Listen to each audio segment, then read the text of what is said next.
Vai estar trabalhando então com sopro, atendimento de sopro. Como eu não estou vendo vocês, porque quando eu compartilho a tela vai aparecer aqui só para mim, eu vou pedir para vocês que possam interromper caso não estejam ouvindo, não estejam me vendo, caso tenha alguma dúvida e tal, fica bem à vontade aí, ok? Alguém só abre o áudio aí e me dá um ok que tá me ouvindo bem, só para a gente começar tranquilo? Tá tudo certo, professor. Vamos lá. Então, a gente vai trabalhar com sopro e a primeira coisa que eu queria passar para vocês é o seguinte: sopro cardíaco, quando a gente fala esse termo, ele é um termo meio assustador, né? Quando você fala para uma mãe, né, olha, seu filho tem um sopro, na cabeça dela, ela tem certeza que ele tem uma doença grave do coração, com risco alto de morrer. Então, é muito comum a gente receber esses pacientes das UBSs, da unidade básica, com muitos assustados. A mãe já tirou a criança da educação física na escola, não permite mais que ele faça exercício, não corrige ele mais, não dá mais uma palmadinha, porque aquela criança agora é intocável, né? Então a gente tem que tomar muito cuidado com esse diagnóstico de sopro, até para a gente entender primeiro, né? O médico tem que entender na sua cabeça o que é um sopro antes de explicar isso para a mãe. Então, na verdade, a palavra sopro em si, ela não é uma doença, né? Então, às vezes a gente fala com a mãe mais a palavra barulho até do que sopro. Olha, quando eu escuto o coraçãozinho do seu filho, eu estou escutando um barulhinho diferente, tá? E não quer dizer que isso é doença, a gente só vai precisar de investigar, continua tudo bem, mantém vida normal, não tem risco nenhum para ele agora, tal. Então, isso é muito importante, a gente está tranquilizando os pais quando a gente fala, né, da palavra sopro. Sopro por si só não é um diagnóstico, tá? A gente vai ver que o sopro inocente, esse termo completo, sopro inocente, vai ser um diagnóstico, mas sopro por si só não. Então, o que que é sopro, né? Na prática, a gente tem que entender que sopro, ele é causado por um turbilhonamento, né? O sangue, ao passar pelo coração, pelos nossos vasos, pelo nosso corpo, ele segue esse fluxo que está aqui embaixo, é um fluxo que a gente chama de laminar, né? Então, o sangue ele passa pelo nosso corpo numa velocidade baixa de no máximo 1,5 metro por segundo, né? Essa é a velocidade padrão do sangue circulando aí pelo coração e pelos vasos. Toda vez que eu encontrar alguma obstrução, algum obstáculo, né, como aconteceu aqui, o vaso vinha com fluxo laminar, que a artéria pulmonar poderia ser, por exemplo, ou a aorta dividindo nas ilíacas, né? Nessa região onde há uma interrupção do fluxo, aqui teve uma obstrução no meio do caminho, apareceu esse kick aqui da divisão das artérias, né? O que que vai acontecer? O sangue vai turbilhonar nessa região, ele vai deixar de ser laminar e vai turbilhonar. Uma vez que haja turbilhonamento, vai haver vibração de parede. Uma vez que tenha vibração de parede do vaso, você vai ser capaz de auscultar essa vibração no seu estetoscópio, e o som que corresponde a essa vibração a gente vai chamar de sopro, né? Então, sopro nada mais é do que uma vibração causada ali na região do fluxo sanguíneo por uma região de turbilhonamento do sangue, tá? Então, uma vez que o sangue turbilhonou, a gente vai auscultar isso na forma de sopro. Então, sopro nada mais é do que um turbilhonamento, um local que geralmente é um aumento da velocidade do sangue nessa região de turbilhonamento, ok? Quando a gente fala de sopro, é muito importante que a gente aprenda a conhecer o nosso estetoscópio, né? Às vezes a gente tem a mania de ganhou o estetoscópio, nunca nem leu aquela bulazinha, né? Aquele manualzinho que vem, apesar de ser minúsculo ali. As pessoas não prestam atenção em como usar e acabam não sabendo usar o estetoscópio, aí vai ter dificuldade para ouvir sons cardíacos, né? O nosso estetoscópio, geralmente a gente tem dois modelos, né? A gente tem esse tipo aqui, que é um modelo mais comum, né? Onde a gente tem uma parte que é o diafragma, que está aqui embaixo, e a outra parte que é aberta, com um buraquinho no meio, que a gente vai chamar de campânula, né? Campânula porque esse formato aqui lembra o de uma campânula, de um sinete, de um sino, né? Hoje, cada vez menos, ele tem esse formato de sino e está ficando mais redondinho, com o formato de bom aqui, o formato de tigela, né? Então, esse é o estetoscópio padrão. Os sons mais agudos a gente ouve melhor com o diafragma, e os sons mais graves, né? Quando a gente fala de sons graves, nós estamos falando assim de B4. Esses sons, eles são mais audíveis com a campânula, né? Então, quem não usa campânula, eu acho que jamais vai ouvir um B4 aí na vida, porque ele é som bem grave, som que a gente ouve melhor, né? E é basicamente com a campânula. Então, se eu viro o meu estetoscópio para esse ou esse lado, eu vou trabalhar com sons mais agudos e graves. Já nesses últimos estetoscópios de última geração, aqui nós estamos trabalhando com o estetoscópio cardiológico 3 da Litman. Então, ele tem, vejo que ele tem dois lados, e esses dois lados aqui são diafragmas, ele não tem campânula, né? Então, na prática, esse tipo de estetoscópio aqui, ele funciona como diafragma e campânula dos dois lados. Ele tem uma tecnologia própria para que eu tenha aqui um esteto maior de adulto e um esteto menor de criança, todos dois funcionando como diafragma ou como campânula. Depende da pressão que eu coloco sobre o tórax do paciente, né? Desculpa. Então, se eu aperto um pouquinho, que é o habitual, né, eu chego no tórax do paciente, eu já aperto um pouquinho, ele vai funcionar como diafragma.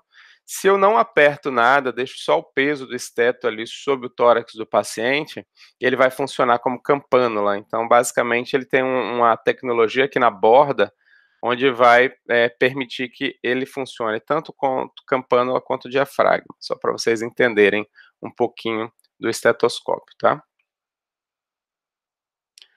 É muito importante, antes da gente falar em sopro, que a gente tenha bem na cabeça, né, a diferença entre o B1 e o B2. Eu vou colocar os sons aqui, se vocês não estiverem ouvindo, vocês me avisem, eu vou tentar ajustar alguma coisa aqui no meu computador para vocês ouvirem, mas veja se vocês estão ouvindo o som, tá?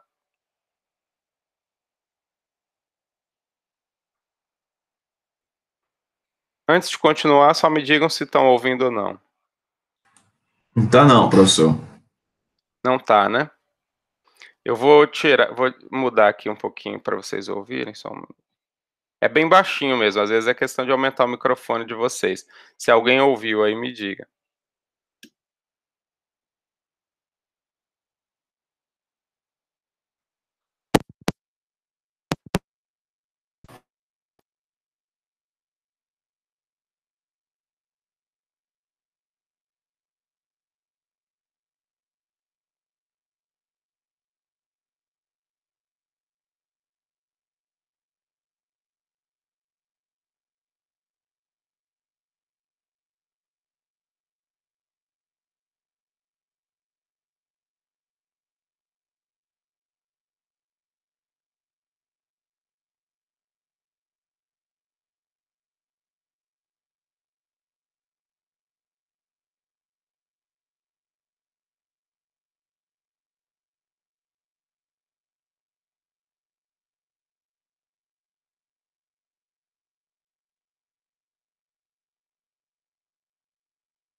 Ok, vamos tentar de novo aqui. Estão conseguindo ouvir alguma coisa? Não, professor. Nada não. Eu não sei o que seria, não conseguiria passar para vocês. De qualquer forma, existe um site que chama Practical Clinical Skills, tá? Depois eu vou passar para vocês, onde vocês podem treinar sons cardíacos. Mas o que eu quero dizer para vocês é que se você não ouve um som cardíaco normal, e para isso você deveria estar se auscultando aí todo dia, para poder ter essa tranquilidade, fica difícil de ouvir o sopro, porque às vezes o sopro, como ele é um turbilhonamento, o B1 e B2 também é turbilhonamento, né? Tá, tá, tá, tá. O B1 e B2 é um turbilhonamento.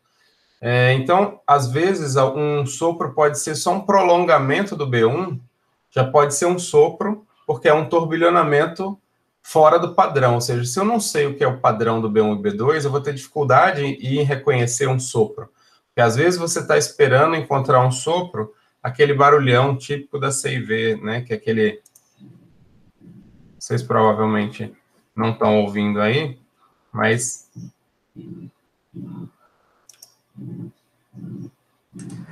Esse deu para ouvir, professor. Bem baixo, mas deu.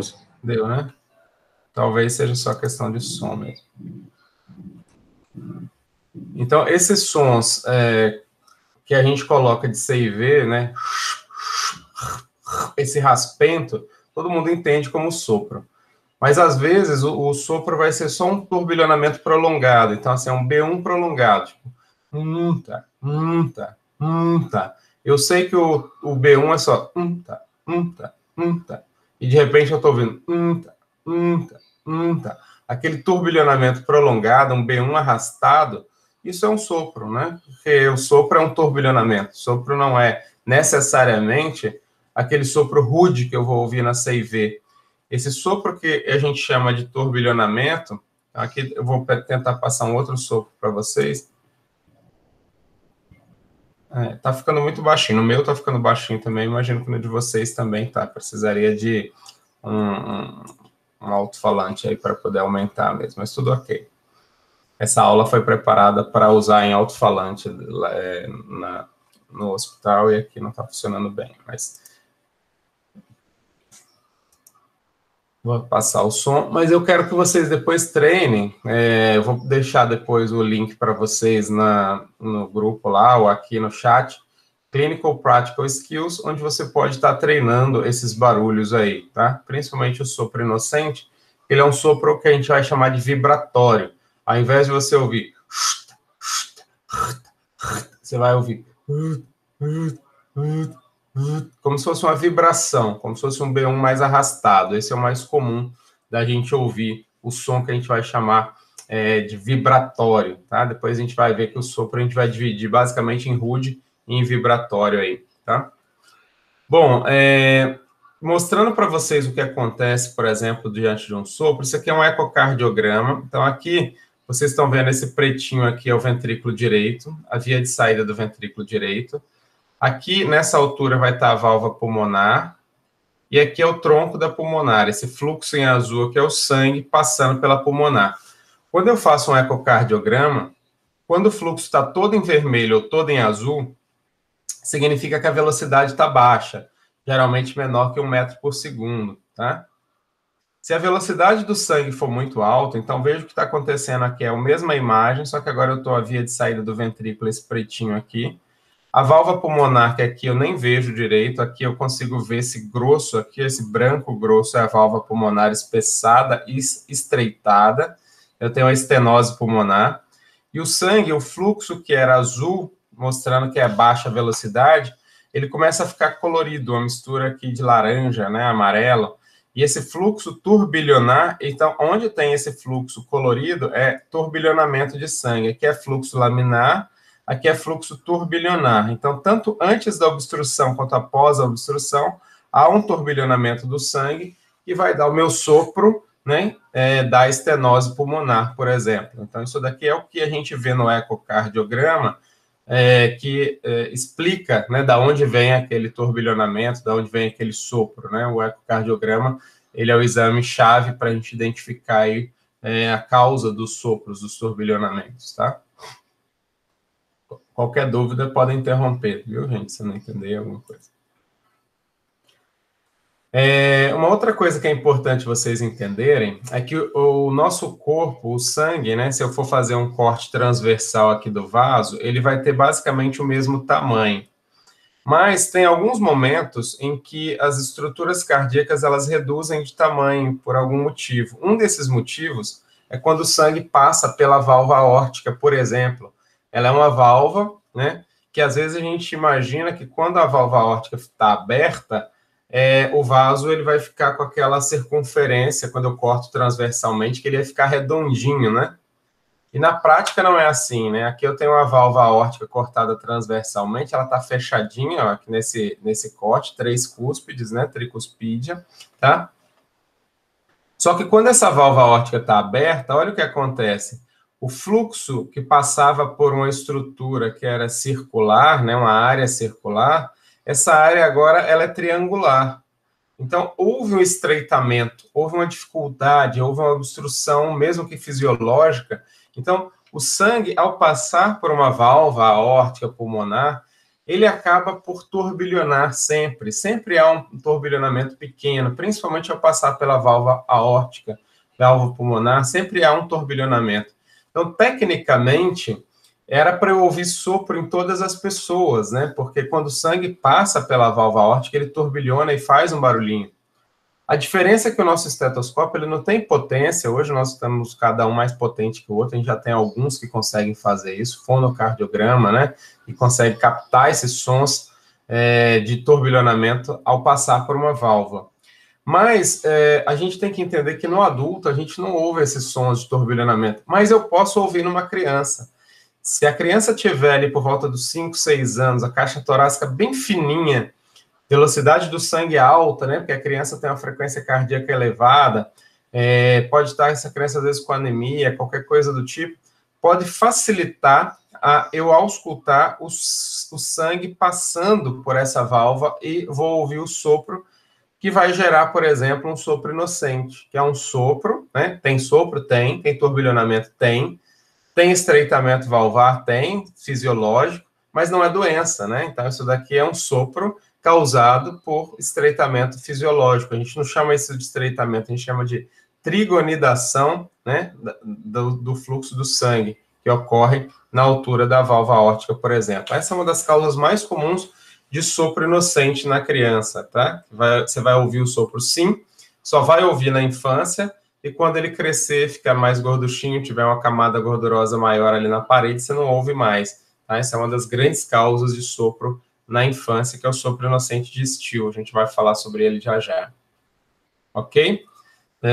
Quando a gente tem um sopro patológico, sopro doença, geralmente a válvula ela vai ficar espessada, né, grossa, como ocorre aqui na febre reumática, por exemplo, os bordos do folheto grosso, espessado, né, o que impede a abertura total da válvula, né, e aí você pode ouvir até um clique, né, porque a válvula vai dar um cliquezinho na hora de tentar abrir, e ao mesmo tempo vai ter um sopro, porque o sangue vai ficar muito estreitado aqui nesse miolinho aqui.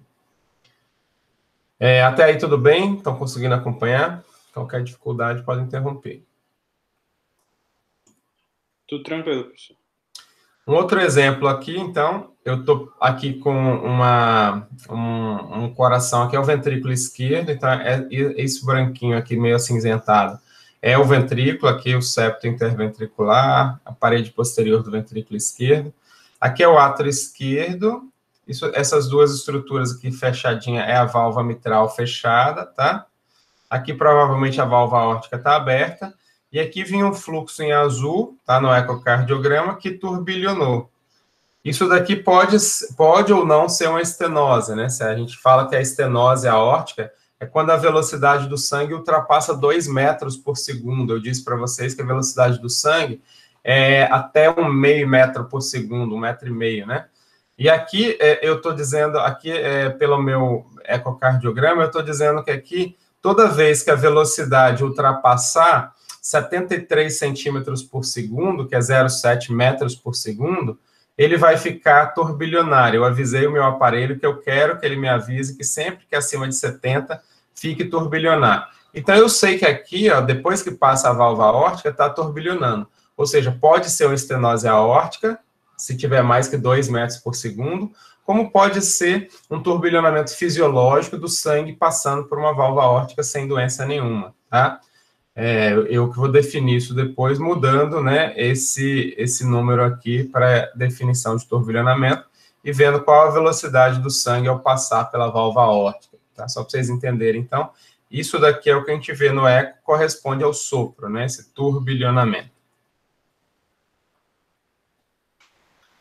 Vamos, então, entender o conceito de sopro inocente. Antes de passar pelo sopro inocente, eu vou falar para vocês o que é sopro fisiológico. O sopro fisiológico, ele não é um sopro inocente, isso se confunde muito. O sopro fisiológico é uma patologia. Apesar dele estar chamando fisiológico, ele é causado por uma patologia. Ele não tem doença, não tem cardiopatia, não tem doença estrutural cardíaca, tá? Mas ele acontece por algum motivo que facilita eu auscultar turbilhonamento. Por exemplo, anemia. Então, aqui é um sangue normal, com as hemácias normais, aqui é um sangue com anemia com menos hemácias. Então, esse sangue, ele ganha uma alta velocidade, porque a viscosidade dele diminui, e se ele tem uma velocidade maior, é maior a chance de eu ouvir o barulho, né, do turbilhonamento ao passar por uma válvula habitual. Então, dificilmente você vai pegar um paciente, por exemplo, com anemia falciforme que não tem um sopro, porque o sangue passa em alta velocidade turbilhonando naquela região de válvula aórtica, por exemplo. Então, quase todos os pacientes com a anemia falciforme vão ter um sopro, e esse sopro não pode ser chamado de inocente, porque o sopro inocente, ele diz, não tem nada anatômico no coração, não tem nada fisiológico no seu organismo. Se eu tenho anemia, eu tenho uma doença fisiológica, eu tenho um HB baixo, então eu preciso corrigir isso de alguma forma ou não, nem consigo, às vezes, na anemia falciforme, mas não é algo que é fisiológico saudável. Então, eu não posso chamar isso de inocente, né? Isso daí tem algo a ser feito. Então, a anemia é um sopro fisiológico. No choque, no paciente em choque com frequências cardíacas elevadas, ele também pode evoluir com sopro. É muito comum que a gente auscute durante o internamento de crianças usando aerosol com beta-2, por exemplo, que vai fazer o coração bater mais rápido, crianças com febre dentro de hospital, que a gente auscute um sopro, encaminha para o ambulatório às vezes, e no ambulatório a gente fala, não tem sopro nenhum mais, porque era um sopro que aconteceu por um momento fisiológico da criança durante o internamento, tá? Hipertireoidismo também pode acelerar, mas isso tudo são coisas tratáveis, febre eu trato, anemia dá para tratar, choque, hipertireoidismo, então eu tenho algo por fazer. Se eu tenho algo por fazer, eu não posso chamar isso de sopro inocente. Então, para eu chamar de sopro inocente, eu vou ter que descartar as causas fisiológicas de sopro, tá? O diagnóstico é um diagnóstico de exclusão, eu tenho que excluir doenças antes de chamar de sopro inocente, porque o sopro inocente ele vai ser um diagnóstico. Ao final, eu vou falar para a mãe, ó, seu filho tem um barulho sim, esse barulho é um sopro, e esse sopro é só uma coisa que acontece por o seu filho, por ele ser magrinho e tudo, e eu consigo ouvir esse barulho lá. Mas não é doença, não faz mal para ele, não tem nada para fazer, não tem remédio nenhum para tomar, não tem risco nenhum para o seu filho, está de alta, não precisa nem de acompanhar comigo mais no ambulatório de cardiologia, por exemplo, tá? Então, quando eu falo sopro inocente, eu estou dizendo que o coração não tem nada de anatômico, tá? Ele é um santo, não tem CIV. Então, CIV pequena, não é sopro inocente. Estenose pulmonar leve, não é sopro inocente. Sopro da anemia, não é sopro inocente, tá? Porque o paciente não pode ter nada que justifique o barulho, nem nada funcional. Ah, é só o choque, é só uma febre. Isso não é sopro inocente, é sopro da febre, é sopro do hipermetabolismo, tá? Então, o diagnóstico é de exclusão. Eu tenho que excluir causas anatômicas por meio da ausculta, do tipo de sopro, e eu tenho que excluir causas funcionais por meio de anamnese, exame físico, né, e história do paciente. Às vezes eu preciso lançar mão de algum exame laboratorial quando eu estou na dúvida, tá?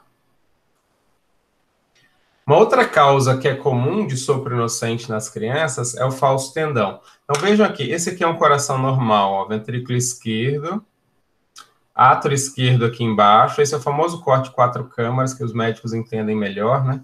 Aqui é o átrio direito, átrio esquerdo, ventrículo direito, ventrículo esquerdo. Vejam que no ventrículo esquerdo eu não tenho nenhum tendão, nenhuma estrutura passando de um lado para o outro.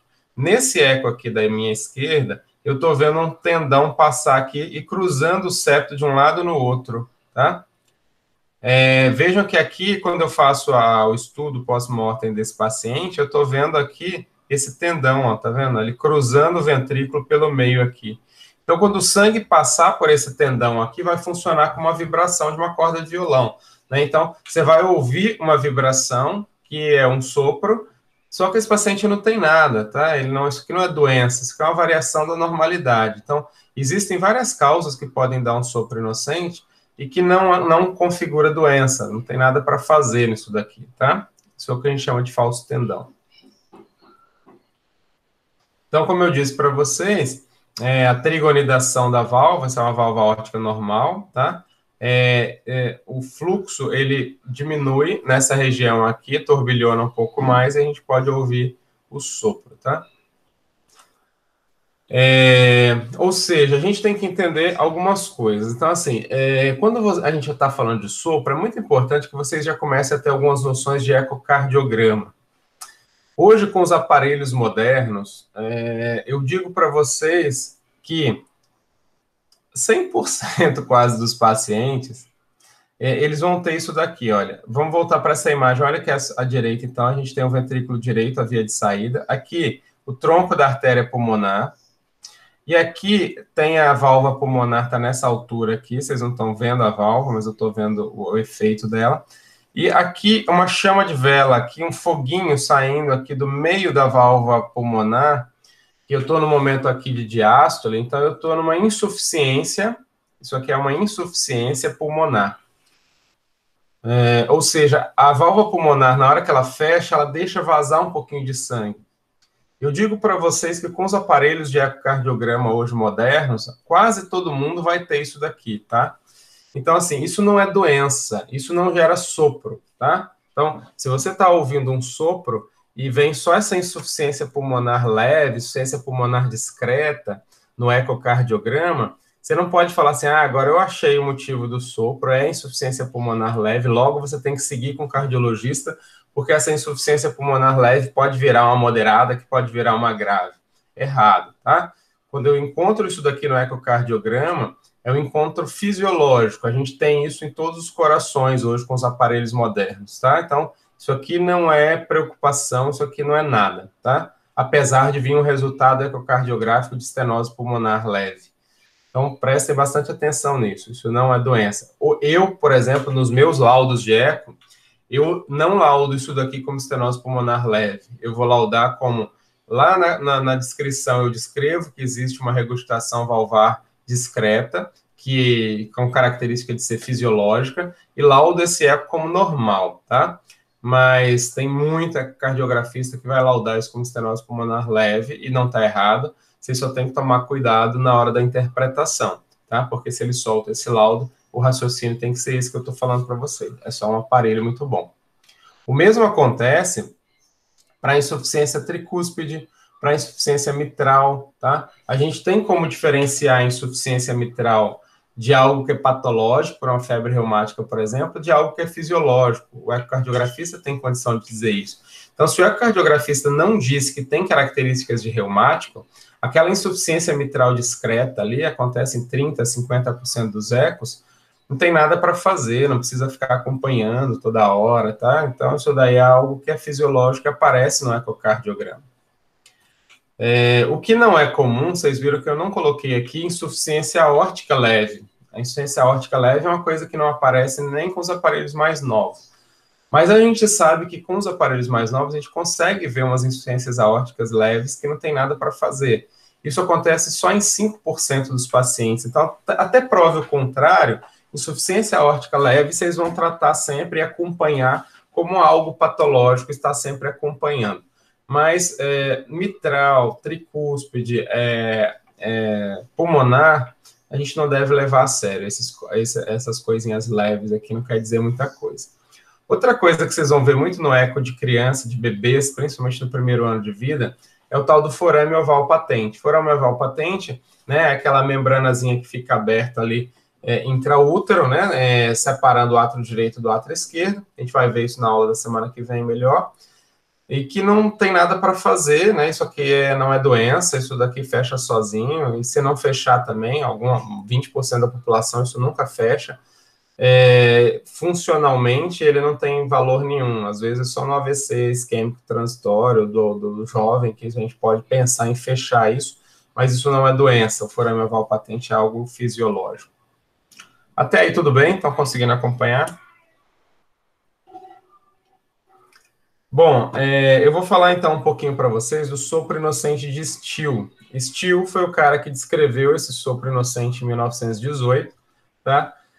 Ele descreveu um tipo de sopro que acontecia em 30%, 70% das crianças, ou seja, tecnicamente, se você está lá no seu ambulatório, lá na UBS, atendendo puericultura, significa que se você for atento, graças a Deus os médicos estão cada vez pior em ausculta, então...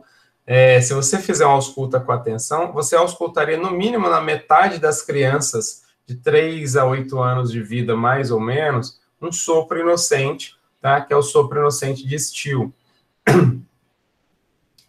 Esse corresponde a 50% da ausculta, tudo acidental. Você está lá na puericultura e ausculta esse sopro, tá? A maioria deles, 35% é falso tendão, tá? Mas a gente vai ter muito aquela questão da trigonidação também, que é uma das justificativas mais plausíveis aí para o sopro inocente. Então, é uma criança que está magrinha, né? Caixa torácica fininha, coração batendo um pouco mais rápido, então fica mais fácil da gente auscultar, tá? E aí, se eu vou auscultar em metade das crianças na minha UBS, eu mando para o cardiologista ou não? Essa aqui é a minha dúvida. A resposta é não. Só que a gente vai ter que entender que para eu excluir um sopro inocente, eu vou ter que trabalhar um pouco com história, exame físico. Eu tenho que excluir anemia, eu tenho que excluir hipertireoidismo. Desculpe. Antes de poder encaminhar ou não para o cardiologista. Eu tenho que saber fazer uma boa ausculta. É isso que a gente vai estar trabalhando. Vamos começar, então, pela ausculta. Depois a gente trabalha um pouco com a história. Tecnicamente, quando eu vou descrever no papel o sopro que eu ouvi, a gente teria umas 8 características aí do sopro. Mas se você trabalhar com essas 5 características que eu vou passar para vocês, é suficiente para a gente separar o que é inocente, aquele que fica com você lá no posto de saúde e não precisa ir para o pediatra ou para o cardiopediatra.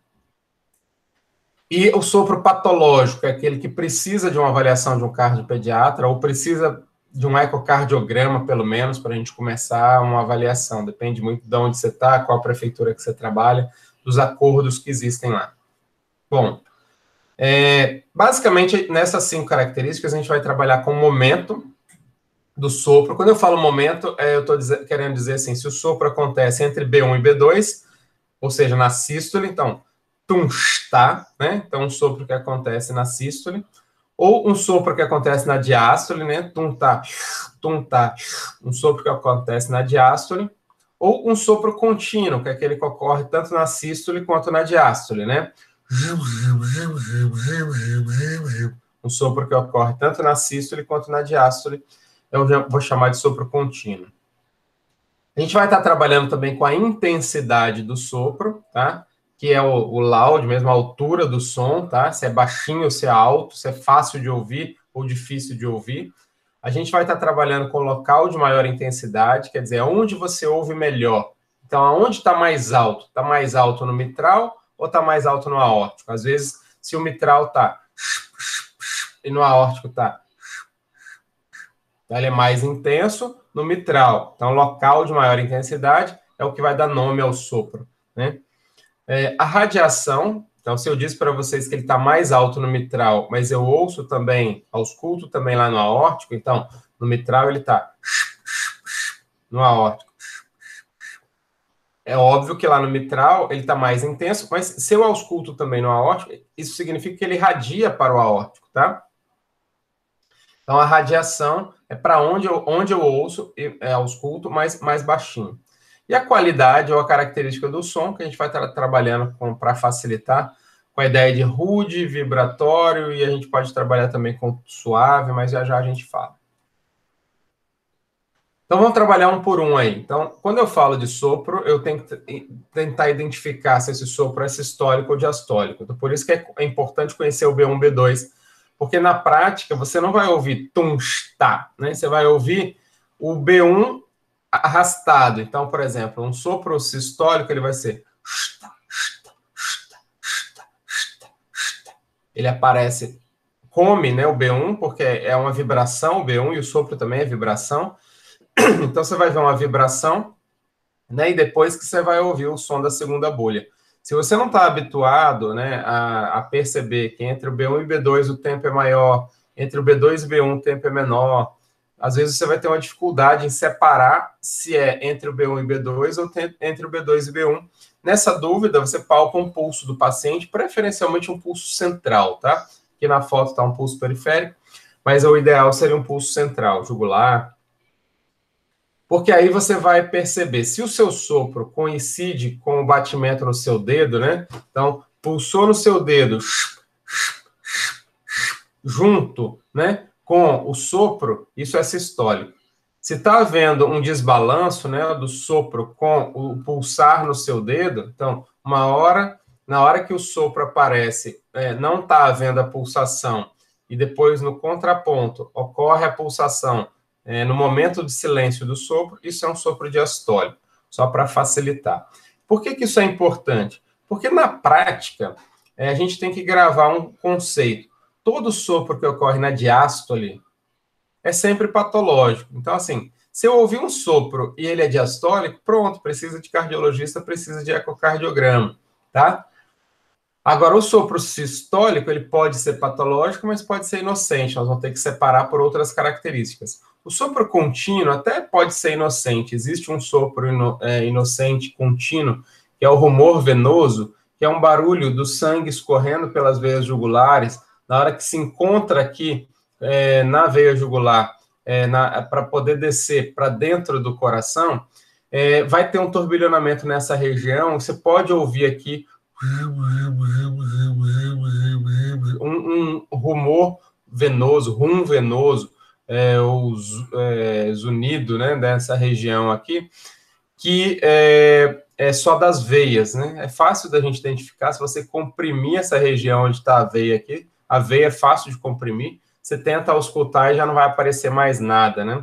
Então, o rumor venoso, ele é alguma coisa que confundiria. Mas nós estamos falando de precórdio, até porque os médicos estão ouvindo cada vez menos pescoço, né? Então, é difícil, às vezes, até identificar esse sopro. Então, tecnicamente, sopros, né, contínuos auscultados em precórdio sempre vai ser patológico, tá? Outra coisa, vamos trabalhar com a intensidade. Eu ainda percebo alguns alunos que estão estudando por alguns livros que ainda trabalham com classificação do sopro em termos de intensidade de 1 cruz até 4 cruzes.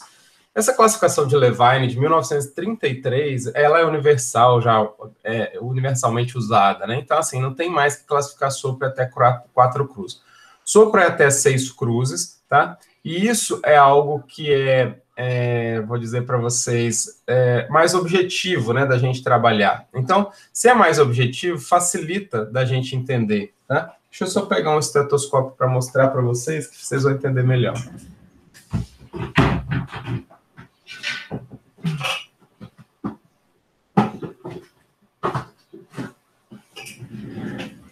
Então, vamos lá. Vamos começar pelo sopro 4 cruzes, tá? Então, se você escutou um sopro no paciente, você põe a mão naquele local onde está mais alto o sopro ali, local de maior intensidade, vibrou, né? Vibrar é sentir esse tremorzinho. Quando você fala e põe seus dedos aqui na traqueia, você está sentindo uma vibraçãozinha, um tremorzinho nos dedos, isso é vibração. Então, se você coloca a mão no tórax, professor, então eu tenho que palpar o tórax do paciente. Lembra-se que o exame físico é cardíaco, né? Inspeção, palpação, percussão e ausculto.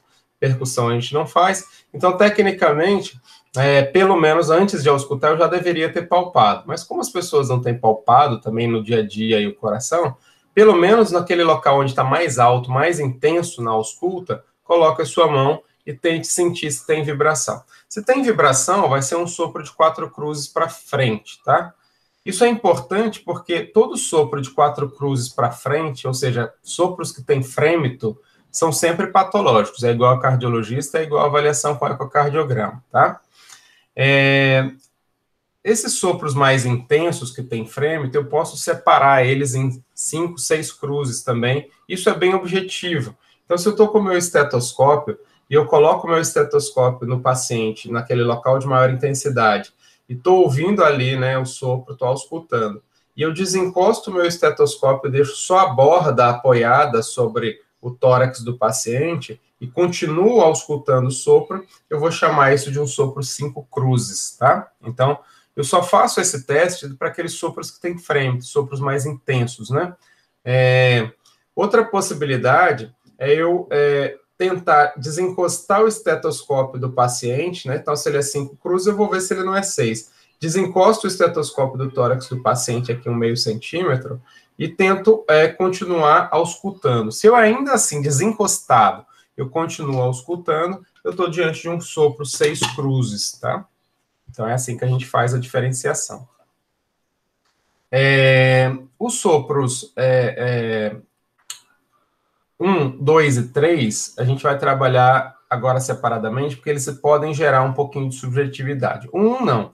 1 é aquele sopro duvidoso. Tem hora que você ausculta, você fala, estou ouvindo um sopro aqui E aí, daí a pouco você volta e fala, não estou ouvindo nada, eu estava meio confundindo. Mas aí depois você anota lá no seu prontuário, lembrar de auscultar com atenção o precórdio, porque da última vez eu auscultei um sopro. A criança volta, né, para a próxima consulta de puericultura. A vantagem da criança é que eles estão sempre voltando, né, para a consulta de puericultura. E aí você vai lá, ausculta de novo e fala, não tem nada. Então, esse que dá dúvida é o que eu chamo de sopro de uma cruz, tá? Já poderia ter alguma subjetividade aí entre o 2 e 3 cruzes. Então, tecnicamente, o 2 cruzes é aquele sopro que você ouve sempre. Você fala, estou ouvindo um sopro, mas é um sopro baixinho de ouvir, tá? Mas você está sempre ouvindo. Você põe o esteto lá, ele está lá. Isso é o que a gente chama de 2 cruzes. Já o 3 cruzes é aquele que é fácil de ouvir, bem intenso, né? E você põe a mão e não tem frêmito, tá? Então, você vê que é bem intenso, você vai falar assim, esse aqui vai ter frêmito, vai ser ruim e tal. Não tem frêmito, você tenta ouvir com a borda, você não ouve. Isso é o que a gente chama de sopro 3 cruzes. Então, às vezes pode ter alguma subjetividade minha e sua, por exemplo, e às vezes eu vou chamar de 3 cruzes, você vai chamar de 2, nesse quesito aqui, tá? Porque ele ainda requer um pouquinho de subjetividade. Mas, na prática, ele é bem objetivo, né? Encostar ou não esteto, ouvir com esteto encostado ou não, ele é bem objetivo, essa classificação, e é o que a gente vai utilizar. Tecnicamente, todo sopro com frêmito, ele não é inocente. Alguns autores vão trabalhar com sopro acima de 3 cruzes. 3 cruzes é um sopro muito fácil de ouvir, mesmo que não tenha frêmito, sempre é igual a ecocardiograma, igual a cardiologista. Mas, às vezes, o 3 cruzes e o 2 pode dar alguma confusão. Então, o mais certo mesmo é que acima de 4 cruzes sempre é patológico, tá? Então, palpei, frêmito, acima de 4 cruzes é sempre patológico, tá? Outra coisa que é muito importante no sopro é determinar o local de maior intensidade. Então, se o local de maior intensidade é no mitral, mas eu consigo auscultar também no segundo espaço intercostal direito, isso significa que esse sopro tem uma irradiação para segundo espaço intercostal direito, mas a maior intensidade dele é no mitral, é onde eu ouço mais alto mesmo. Então, se era 5 cruzes no mitral e 2 cruzes no aórtico, quando eu for descrever o sopro, o nome dele vai ser sopro mitral, 2 cruzes. Então, quem dá o nome ao sopro é o local de maior intensidade. E o resto vai ser irradiação, tá? Então, sempre vai ter um local de maior intensidade. Pessoa que descreve sopro panfocal, tá errado. Não existe um sopro com maior intensidade em todos os focos. Sempre vai ter um foco de maior intensidade. Esse que dá nome ao sopro. A irradiação, ela até pode ser panfocal, quer dizer, eu consigo ouvir com menor intensidade em todos os focos, mas sempre vai ter o local de maior intensidade. Então, o sopro, ele nunca vai ser panfocal. O sopro sempre tem que ser um local de maior intensidade, tá? Existe uma recomendação internacional da gente evitar o nome dos focos, né? Foco aórtico, foco mitral. Apesar de isso estar consagrado pelo uso, é difícil eu não trabalhar. Então, esse livro aqui, por exemplo, eu tirei essa foto do Barbara Bates, que é um livro americano, ele já traz, né, o nome correto aqui, né, segundo espaço intercostal direito, né? Então, na borda paraesternal, tá? Então, esse daqui já está dizendo o local correto. O local correto é você descrever o local onde você está ouvindo, e não necessariamente o foco aórtico. Porque, às vezes, o local de maior intensidade vai ser aqui, ó, no terceiro espaço intercostal, que não é no foco aórtico. Então, é muito importante eu não ficar muito ligado nesse, tentar encaixar num desses focos. Por exemplo, o sopro de canal arterial da criança, ele é aqui, ó, infraclavicular. Ele não vai estar em nenhum dos focos, dos 4 focos que a gente está acostumado a falar, né? Aórtico, pulmonar, mitral, o aórtico acessório, o tricúspide, tá? Não vai estar nesses focos, ele vai estar em outros locais. Então, o ideal seria eu dizer sempre o local anatômico onde você está auscultando. Mas está consagrado pelo uso, não é errado, né, no Brasil, você usar aí foco aórtico, pulmonar. Às vezes, para publicação em revistas internacionais, eles já vão exigir que você corrija isso para local anatômico. Então, eu coloco, em vez de colocar sopro né, na ponta do coração. Beleza, na ponta do coração eu sei que é no local onde eu palpei, pode ser no quarto espaço, pode ser no quinto, pode ser no sexto, né? E não estou descrevendo o foco mitral, que seria mais ou menos o quinto espaço, tá? Uma coisa que é muito importante quando eu examino um paciente é eu tenho que estar com a minha visão de raio-x ali, dissecando o paciente. Quando a gente está fazendo anatomia, aprendendo lá, você fica meio assim, meio doente, né? Você vai vendo as pessoas na rua e começa a ver, nossa, eu estou vendo as variações anatômicas da pessoa, anatomia de superfície, né? Começa a imaginar como a pessoa está por dentro dissecada. E essa tem que ser a ideia. Quando você vai auscultar o coração, você tem que estar imaginando o que está passando ali de baixo, né? Então, se eu estou auscultando um sopro, né, nessa região de borde external esquerdo baixo, essa região aqui, ó, perto do apêndice tifoide, está muito perto da válvula tricúspide. Então, coisas da válvula tricúspide, eu vou estar auscultando bem aqui, tá? Quando eu estou auscultando aqui na região de segundo espaço intercostal à esquerda do tórax do paciente, eu estou bem nessa região de válvula pulmonar, tá? Então, eu estou auscultando válvula pulmonar. Então, quando eu estou auscultando ponta aqui, eu estou aqui perto da válvula mitral, que está do lado de cá. Então, é muito importante eu estar com essa noção anatômica na cabeça, né? Foco aórtico, ó, do lado direito. Aórtico acessório, que é os sons do coração abaixo da válvula aórtica, na via de saída do ventrículo. Está nessa região aqui, ó. Então, as crianças, a gente ouve muito esse som do sangue saindo pelo coração aqui, que é mais ou menos nessa região baixa, mais próxima à tricúspide aqui, tá? Então, basicamente, aqueles 4 focos básicos aqui, ele não é suficiente para a gente, ainda mais em pediatria, onde eu vou ter o sopro infraclavicular, que é o sopro de canal, que ocorre nessa região aqui, tá? É mais alta do que o foco pulmonar. E na criança a gente ainda vai ouvir no dorso, porque a aorta ela desce aqui entre as escápulas, mais rente à coluna esquerda, e às vezes o sopro da coarctação de aorta ele é mais bem audível, por exemplo, nas costas, né? Porque a coarctação de aorta está nessa região aqui e lá nas costas, e não na frente do tórax, é na aorta descendente que ocorrem as coarctações, e às vezes eu vou ouvir melhor nas costas, lá entre as escápulas, do lado esquerdo, do que no precórdio. Então, eu tenho que imaginar que tem outros pontos de ausculta que podem sugerir cardiopatia, tá? Então, eu fiz um desenho para vocês, e depois vocês vão ter, isso não precisa copiar, tanto no roteiro que eu vou passar para vocês, quanto depois eu vou colocar aqui para vocês, se quiserem baixar pela internet essa foto, mas é um desenho que eu fiz só para facilitar, né, a ideia dos locais de maior intensidade. Então, se o seu local de maior intensidade do sopro é segundo espaço intercostal esquerdo, a gente está trabalhando aqui basicamente com pulmonar. Se eu estou trabalhando com pulmonar, se o sopro for sistólico, pode ser uma estenose pulmonar, uma CIA, uma coarctação, tá? Ou, se for diastólico, pode ser uma insuficiência pulmonar. É mais para facilitar para vocês, dependendo de onde está a maior intensidade, para vocês darem um diagnóstico de presunção. É lógico que é o ecocardiograma que vai definir para vocês o que é de verdade.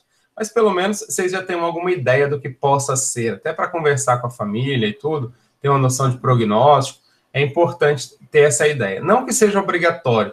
Vocês não têm obrigação de dar diagnóstico na fase que vocês estão. Vocês têm a obrigação de pensar em caminho ou não para o cardiologista. Isso que é o mais importante, tá? Então, outra característica que vocês têm que descrever do sopro é o sopro... vou separar aqui em 2 grandes grupos, né? Que é o sopro rude, tá? Tem gente que vai separar o ruflar, o piado de gaivota, né? Às vezes o som da insuficiência aórtica, ou mitral, ou pulmonar, ele faz um som parecendo um piado de gaivota. Porque o som diastólico é aspirativo, né? Você vai ouvir tum-tá, tum-tá, tum-tá. E às vezes ele vai ficar um piadinho mesmo. Tum-tá, tum-tá, tum-tá.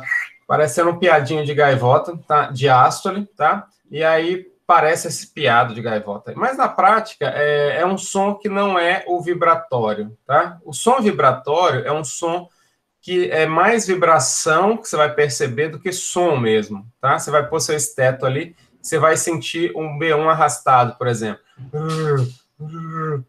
Como se o B1 tivesse arrastado por mais tempo ali, tá? E aí, isso que a gente vai chamar de vibratório. Por isso que as pessoas, às vezes, não auscultam o sopro inocente, porque a característica dele é de vibração, tá? Ela não é de raspado, de som mesmo, tá? Então, vamos separar dois grandes grupos, os vibratórios e os rudes. Os rudes são aqueles fáceis de ouvir. Quando vocês ouvem um sopro com muita facilidade lá no ambulatório, eu falo, isso aí é rude, né? É um sopro fácil de ouvir, que não é vibratório. O som vibratório ele é mais difícil mesmo de treinar o ouvido para ouvir, porque ele não é basicamente um sopro, ele é uma vibração, tá? Então, tecnicamente, se fosse para vocês separar aí os grandes grupos aí, vocês vão estar trabalhando com esses sons aqui. Então, se você descreve um sopro que é diastólico, beleza, você já sabe que tem que caminhar para o cardiologista, tem que fazer um eco. Sopro contínuo, cardiologista eco. Sopro maior ou igual a 4 cruzes, sopro que tem freme, cardiologista e eco. Sopro que não seja no local de estio, né? Qualquer outro local, cardiologista e eco. Eu vou mostrar para vocês sobre o estio. Sopro que irradia para qualquer canto é doença, tá? Sopro inocente não irradia. Sopro que é rude, fácil de ouvir, intenso, tem que encaminhar, tem que investigar. Ou seja, na prática, todos os grandes sopros que vocês vão ouvir lá no posto de saúde é para encaminhar mesmo, tá? O local do sopro inocente de estio, o sopro inocente de estio, ele é aqui, ó, bordo seral esquerdo baixo, tá? Então, se eu ouço o sopro, a maior intensidade da minha ausculta for pulmonar, for aórtico, for infraclavicular, for na ponta, isso não é inocente. O inocente de estio, ele é aqui, ó, bordo seral esquerdo baixo, porque eu estou auscultando, geralmente, o sangue vibrando aqui, ó, indo em caminho à via de saída. Então, geralmente, é nessa região aqui que eu vou auscultar. Bordo seral esquerdo baixo, que ficou muito em cima do apêndice tifoide, mas geralmente é um pouquinho acima aqui, tá? Isso é o sopro inocente de estio. Ou seja, o sopro inocente de estio, ele tem que ser sistólico, ele tem que ser de no máximo 3 cruzes, ele tem que ser em bordo seral esquerdo baixo ou médio, ele não pode irradiar e ele tem que ser vibratório, tá? Ele não pode ter aquela característica rude, tá? A palavra suave, ela pode ser usada aqui também.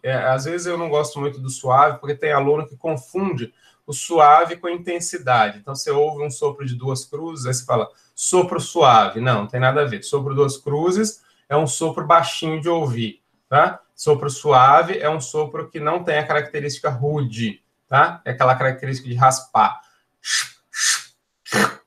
Isso é sopro rude, né? O sopro vibratório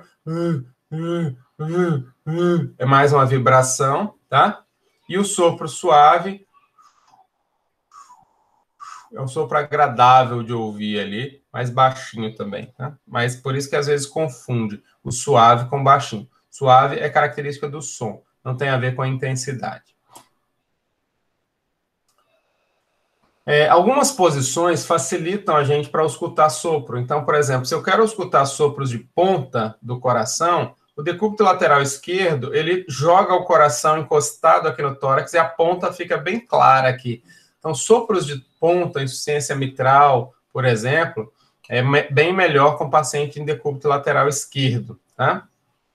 Quando eu quero auscultar a base do coração, então, se eu coloco o paciente sentado e inclinado para frente, a base do coração, que é a parte de cima, onde está o tronco da pulmonar e o tronco da aórtica, elas encostam aqui na parede do tórax e fica melhor para ouvir os sons, né, da pulmonar e da aórtica. Então, sentar o paciente e inclinar ele para frente, eu vou auscultar melhor essa região aqui, tá?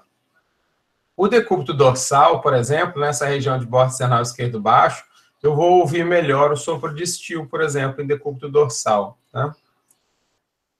Então, às vezes, o posicionamento facilita alguns sopros, tá? Na prática, o estio é o mais comum. Se for para vocês aprenderem o sopro inocente, é o estio.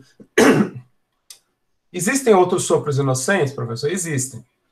É muito comum no adolescente, por exemplo, estou falando agora de pré-adolescente, adolescente, de 8 a 15 anos, eu ausculte um sopro de ejeção na pulmonar. Então, assim, eu vou... É o mesmo motivo da trigonidação da aórtica, que dá o sopro de estio na criança até 8 anos, Acima dessa idade, eu posso ouvir no foco pulmonar um sopro pela trigonidação da pulmonar, por exemplo, e não é doença, não tem nada para fazer com isso daí, é só o inocente. Mas eu recomendo a vocês, se ao escutarem um sopro fora do local de borde cernal esquerdo baixo, mesmo que suspeite que seja inocente, então eu escutei um sopro da pulmonar no adolescente, eu acho que ele é inocente, tem todas as características de inocente, não tem problema nenhum sem encaminhar para o cardiologista que a gente avalia. O que eu queria que vocês tentassem segurar na UBS é só o inocente de estio.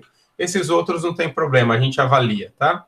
Mesma coisa do sopro supraclavicular ou carotídeo, né? Um sopro intenso na região da carótida, pode encaminhar também para a gente avaliar. Rumor venoso, né? Tá na dúvida, encaminha, porque na prática vocês nem ouvem bem o pescoço, então tá ouvindo mal o tórax, então não é um problema de lotar um ambulatório de cardiologia por conta desses sopros, então eu não me preocuparia, o foco é o estio mesmo. No recém-nascido, existe também um sopro causado por turbilhonamento do sangue, porque no adulto, a artéria pulmonar, ela separa que é 90 graus.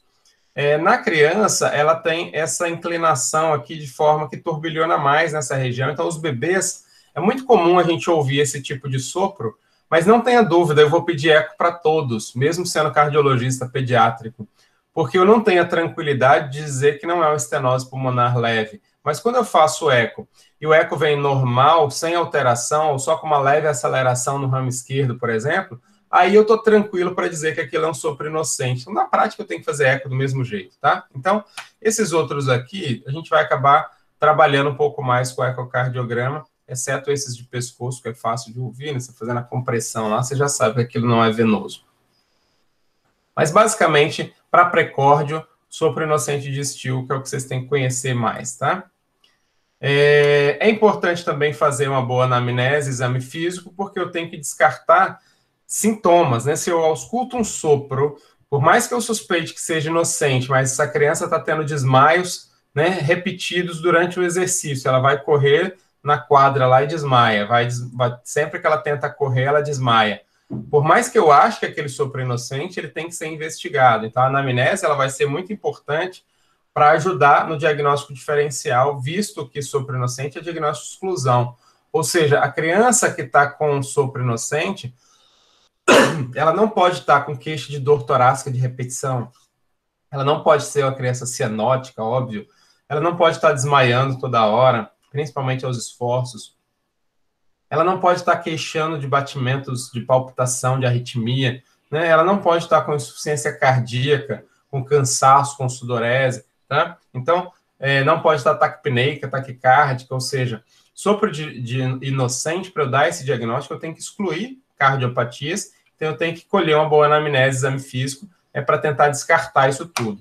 É óbvio que se a minha mãe tem uma cardiopatia congênita, a minha chance de ter uma cardiopatia congênita aumenta em até 10 vezes.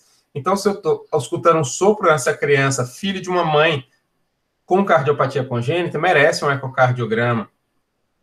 Pacientes que têm história de morte súbita na família, olha, o pai dele morreu com 17 anos, durante uma prática de exercício e ninguém soube o que foi, morreu do nada, assim, né? Morte súbita abaixo de 50 anos. Então, tem que ficar mais atento nesses pacientes, se ouvir sopro, né?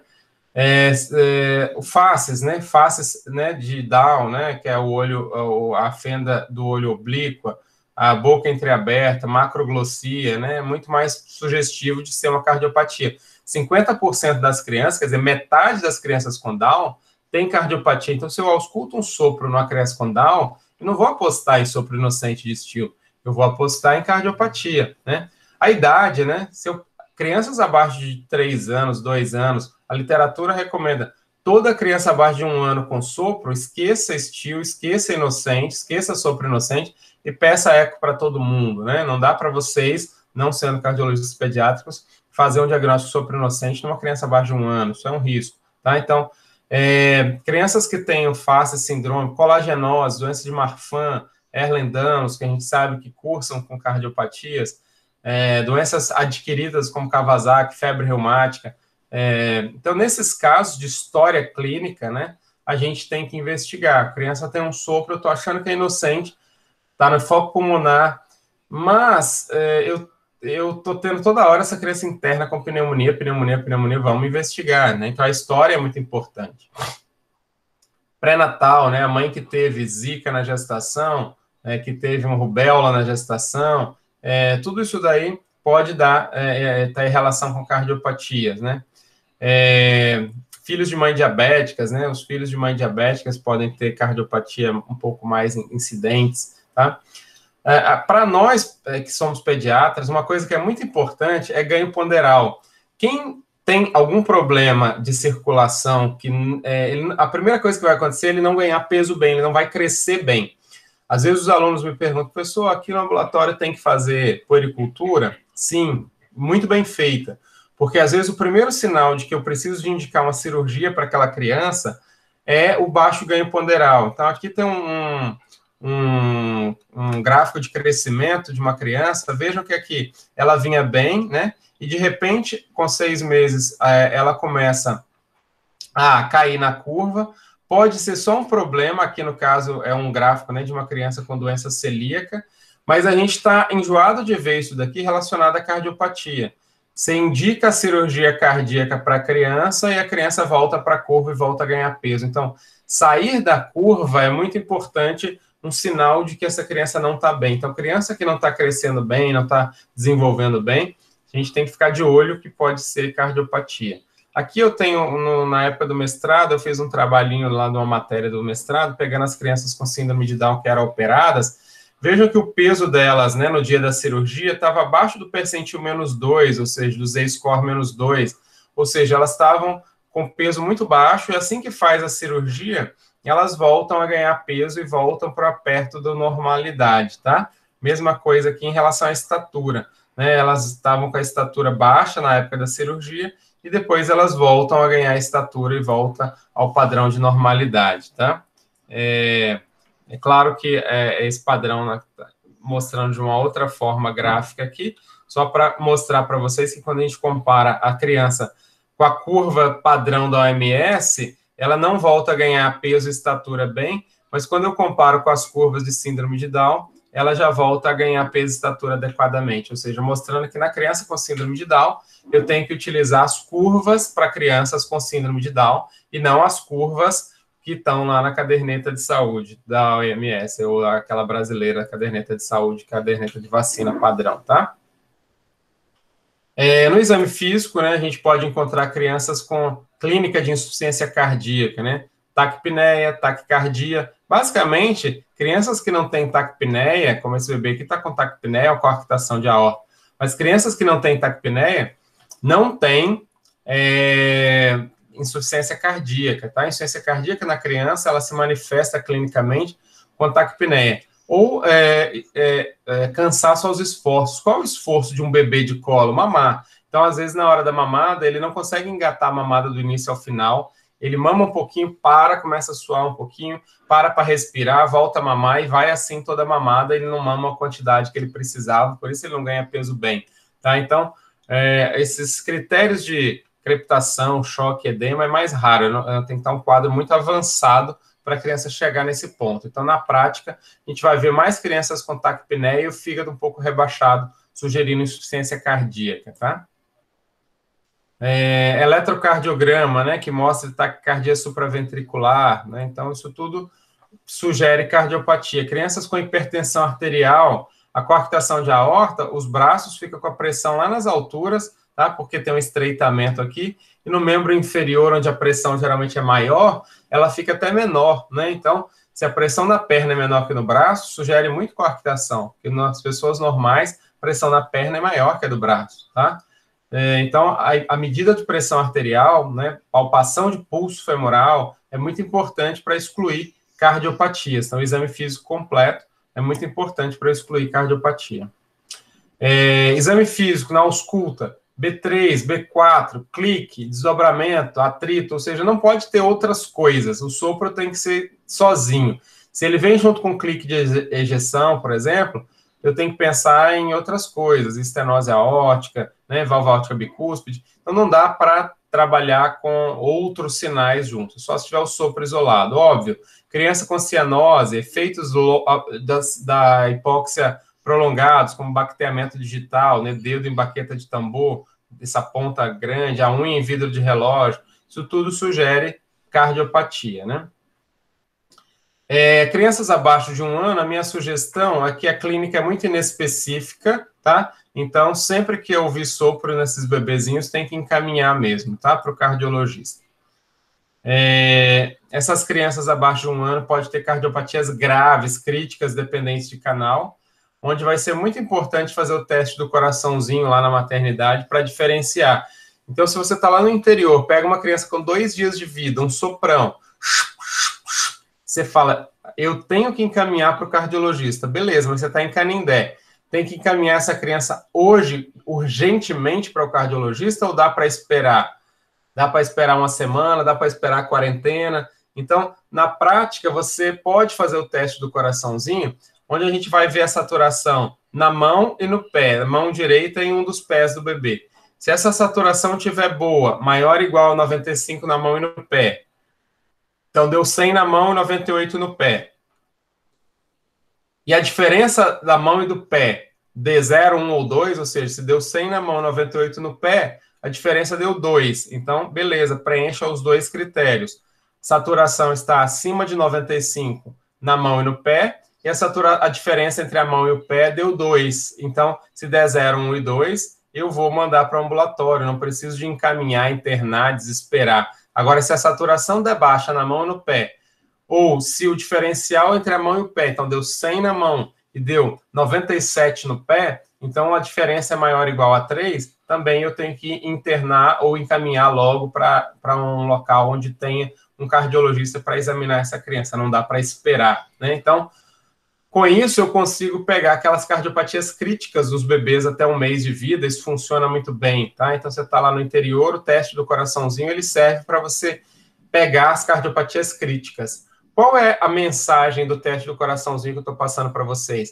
Teste do coraçãozinho não é para diagnosticar todas as cardiopatias. Eu disse para vocês fazerem ele, por exemplo, em um bebê com sopro intenso que está lá no seu posto de saúde.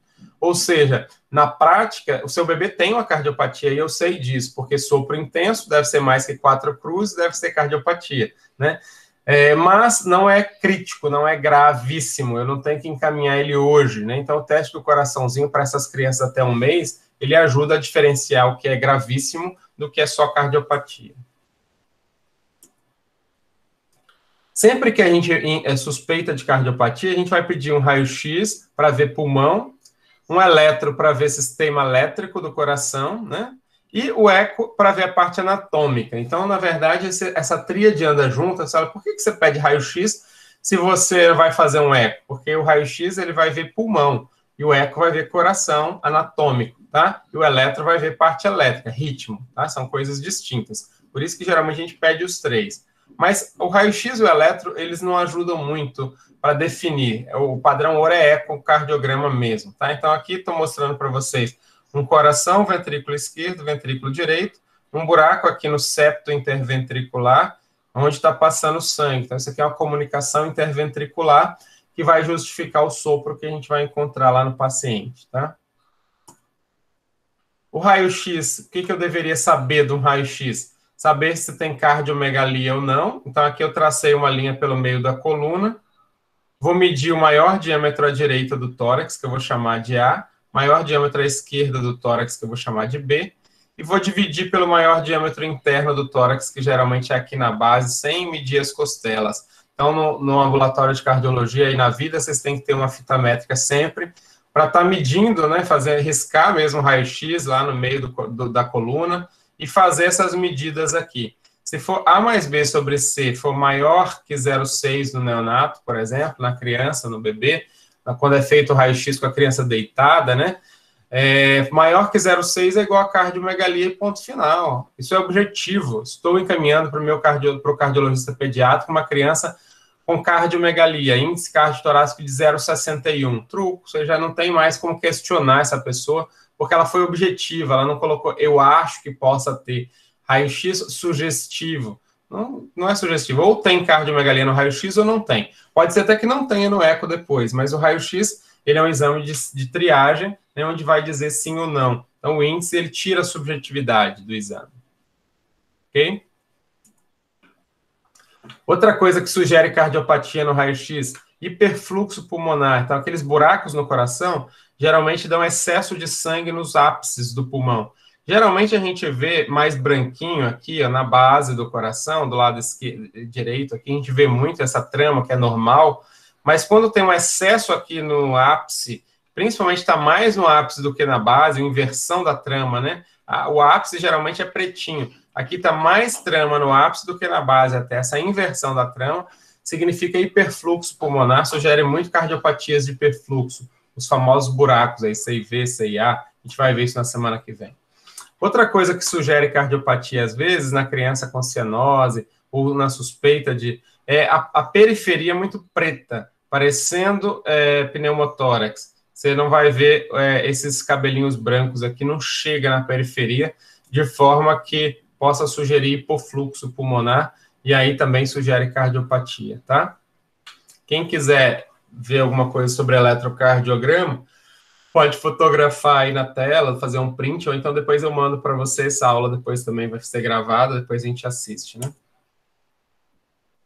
Bom, cardiopediatra, ele é muito bom, é melhor que o raio-x. Na prática, ele é melhor que um raio-x e um eletro, tem uma boa sensibilidade e especificidade, tá? Então, tem uma confiança até boa em relação ao ecocardiograma. Por isso que, às vezes, eu peço no meu ambulatório, assim, ao invés de pedir um eco, me peça uma avaliação do cardiopediatra e depois eu vou decidir se vai fazer o eco ou não, né? Porque às vezes a gente poupa o paciente de gastar aí 300, 400 reais com ecocardiograma. Então, na prática, o que vocês têm que aprender? Quando encaminhar para o cardiologista em relação ao sopro. Veja que eu não fiquei trabalhando com vocês em sopro protossistólico, sopro mesosistólico. Isso para a prática, isso é muito para o cardiologista. Mas para dar um diagnóstico. Para a nossa prática, para a prática de vocês têm que saber quando encaminhar um sopro para o cardiologista. Toda vez que o sopro tiver características de sopro patológico, né, uma que seja, o sopro é mais intenso em foco pulmonar, cardiologista ou eco, depende do setor onde você está. Crianças abaixo de 1 ano, com sopro, sempre, né?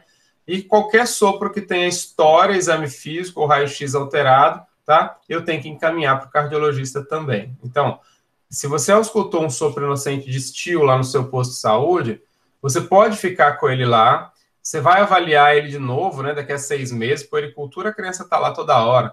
E aí você avalia ele de novo daqui a 6 meses, e aí o sopro mantém as características de sopro inocente, nenhuma preenche característica patológica, ele está clinicamente estável, está na faixa etária de criança com sopro inocente. Você tem lá no seu posto de saúde um raio-xzinho lá, fez o raio-x, está tudo normal, sem cardiomegalia, sem hiperfluxo, sem hipofluxo.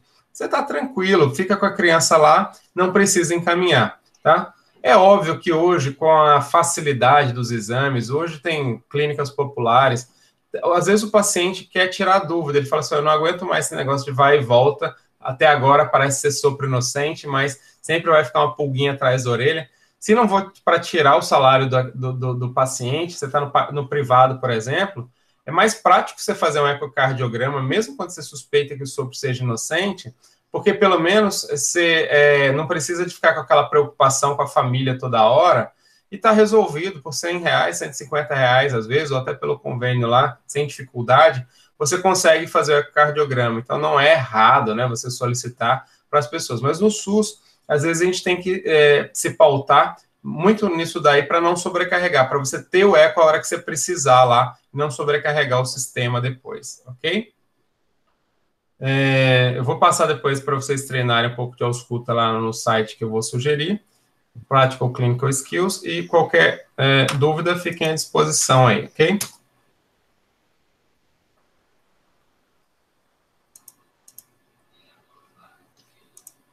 Se tiverem